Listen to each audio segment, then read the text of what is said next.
So that is why the investment framework thinking is so important, that while governments, national governments are encouraged to invest more in their response, and in Asia Pacific, a lot of the countries are progressing reasonably well economically, so they should rightly invest more in their own national response. And in that sense, we have to look at where we can get good returns on investments. So that this is a very important, very innovative and important and timely approach to the response.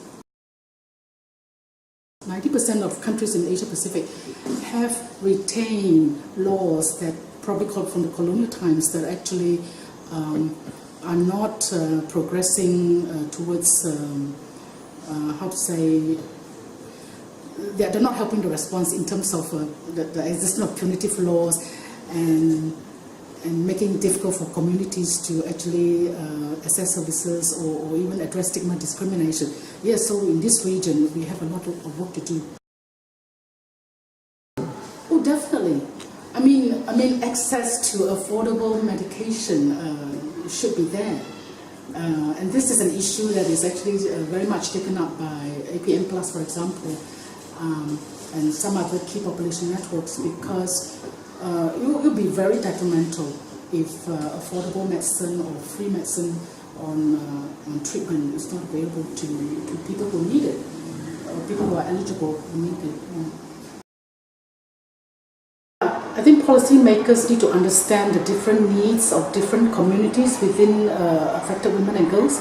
It could be housewives, it could be intimate partners of drug users, or young adolescents, young women, sex workers, for example. So they all have very different needs and they have different concerns.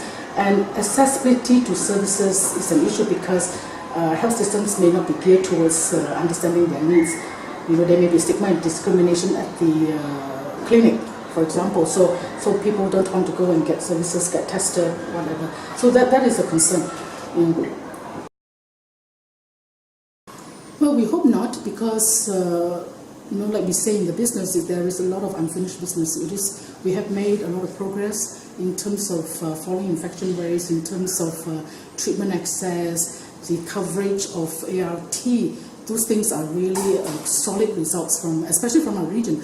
But then, HIV is a lifelong illness, and it is a burden on a country's health system if you don't do something with prevention.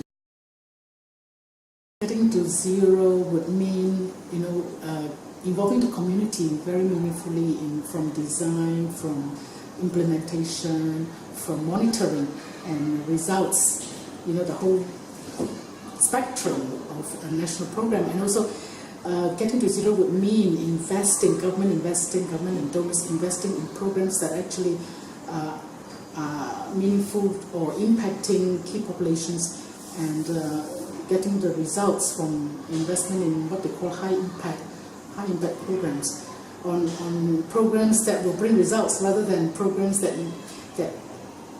may not yield results without participation of key populations.